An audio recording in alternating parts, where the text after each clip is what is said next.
Técnico do Cruzeiro fez duras críticas e afirmou que postura de Landim é obsoleta. Nova polêmica. O presidente do Flamengo, Rodolfo Landim, foi duramente criticado por Jonas Urias, técnico do Cruzeiro, após a recente declaração do dirigente rubro-negro sobre o futebol feminino e a organização do calendário para a Copa do Mundo de 2027. Landim criticou o uso de estádios importantes como o Maracanã para jogos do Mundial Feminino, sugerindo que partidas fossem realizadas em estádios menores. Jonas Urias não ficou nada feliz com a declaração, decidiu disparar contra Landim e afirmou que a mentalidade do dirigente rubro-negro é ultrapassada. Essas pessoas que ainda pensam dessa maneira estão pensando contra a tendência da FIFA. Você está nadando na contramão do que a FIFA está determinada a cumprir. Então daqui a pouco pare e pense quem vai estar para trás.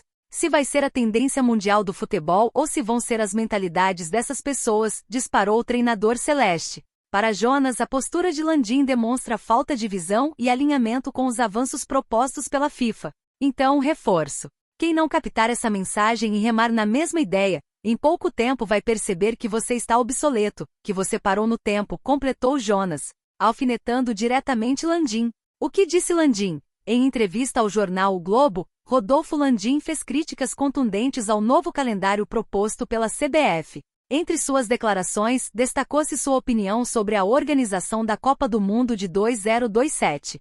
A FIFA está crescendo o futebol feminino, criando uma data FIFA, e vai querer empurrar esse troço. Sendo data FIFA, pode criar regra para não ter jogo porque vai querer envolver direito de TV. E aqui no Brasil vai afetar o calendário porque vai precisar dos estádios, na Copa do Mundo de 2027. Disse antes de prosseguir. Já falei com o Edinaldo Rodrigues, presidente da CBF, ou você vai pegar o Maracanã para um jogo da China contra o Egito feminino? Vai dar 2.000 pessoas. Bota no estádio do América, em qualquer estádio do Rio de Janeiro. Bota no estádio do Bangu, pô. Porque não vai dar mais que 2.000 pessoas nesse troço, caramba. Completou.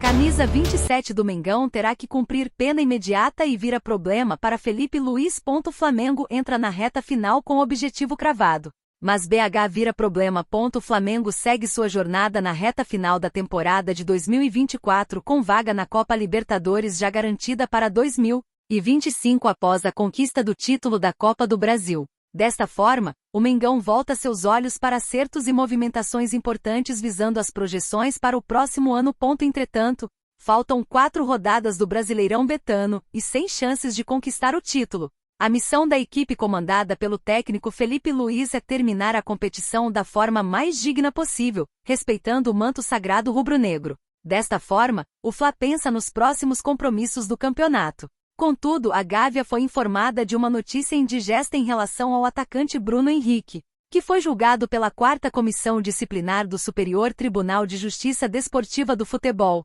por conta do incidente que rendeu sua expulsão na partida contra o Corinthians, pela semifinal da Copa do Brasil. O camisa 27 foi expulso após acertar uma solada em Mateuzinho, lateral do Corinthians, e por conta do lance, o tribunal impôs uma pena de 2 jogos de suspensão para o atleta. No entanto, a punição será revertida para o Campeonato Brasileiro, já que a competição de mata-mata já terminou. Em que jogo Bruno Henrique vai cumprir suspensão? Porém, como Bruno Henrique já cumpriu uma partida de afastamento, justamente no primeiro jogo da final contra o Atlético Mineiro, o atacante deve ficar de fora por apenas mais uma partida. A informação é do Globo Esporte. Com isso, BH não poderá ficar à disposição do técnico Felipe Luiz para o próximo jogo do Brasileirão Betano, que acontece na retomada das atividades do futebol brasileiro após a pausa para a data FIFA. O duelo que o jogador ficará afastado acontece na próxima quarta-feira, 20, contra o Cuiabá, na Arena Pantanal. Pelo menos uma notícia boa no final de semana rubro-negro. Problemas à parte. O mais querido não teve apenas notícias indigestas neste final de semana. Isso porque a situação de Pedro, que está afastado após cirurgia no joelho, teve um importante avanço. O jogador evoluiu bastante em sua recuperação e fica mais próximo de sua recuperação, que deve acontecer após o Campeonato Carioca de 2025.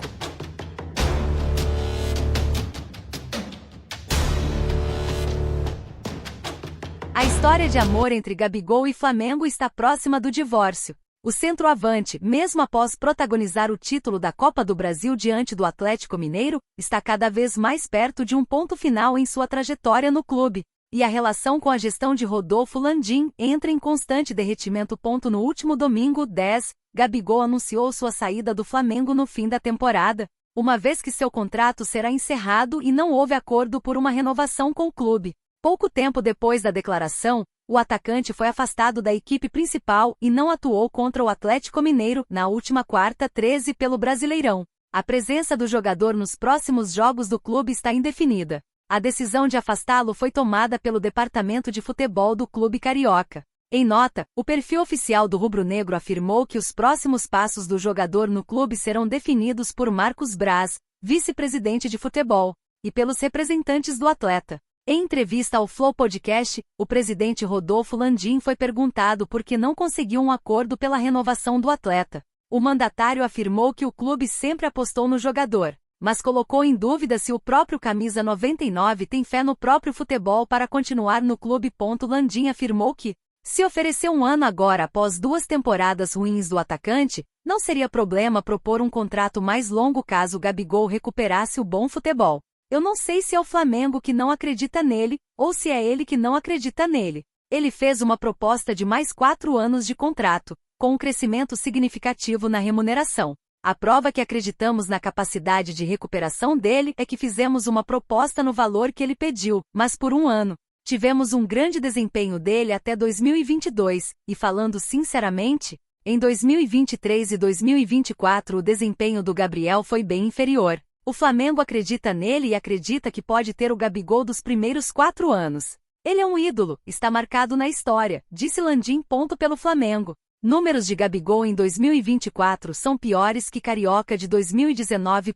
Apesar de ter sido o herói do Flamengo na conquista da Copa do Brasil, contra o Atlético Mineiro, Gabigol teve um ano antagônico ao desempenho da decisão do mata-mata nacional. Em 2024, o atacante somou 7 gols e 1 assistência em 35 jogos, sendo 11 como titular, já que não teve muitas oportunidades quando Tite estava no comando. Apenas no Campeonato Carioca de 2019, o jogador havia marcado 7 gols e concedido 2 passes para gol. Se somarmos os números de gols dos últimos 2 anos do centroavante, será menor que nos primeiros 8 meses do jogador no clube carioca. Vale destacar que Gabigol esteve fora de embate por envolvimento em diversas polêmicas no ano de 2024, suspensão por doping, ter usado camisa do Corinthians em meio à negociação de renovação e problemas com a diretoria. Exame antidoping. No dia 25 de março de 2024, Gabigol foi acusado de dificultar a realização de um exame antidoping surpresa no CT Ninho do Urubu. Na ocasião, o jogador do Flamengo não teria se apresentado aos agentes responsáveis pela realização do exame antes do treino. Com isso, o Tribunal de Justiça Desportiva Antidopagem, TJD-AD, puniu Gabigol com 2 anos de suspensão com votação terminando 5x4. No entanto, após o jogador recorrer da decisão ao Corte Arbitral do Esporte, CAS, a defesa do atacante conseguiu efeito suspensivo 1 mês depois. O atacante perdeu 9 jogos por suspensão.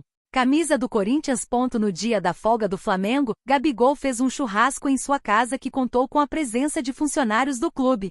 Entretanto, o atleta teve uma foto com a camisa do Corinthians vazada. Nos bastidores, o atacante afirma que não fez nenhum movimento para que a imagem fosse divulgada nas redes sociais, segundo a informação da ESPN. Em meio às polêmicas sobre renovação de contrato e o interesse do Timão, o atleta busca descobrir o autor da foto que o prejudicou.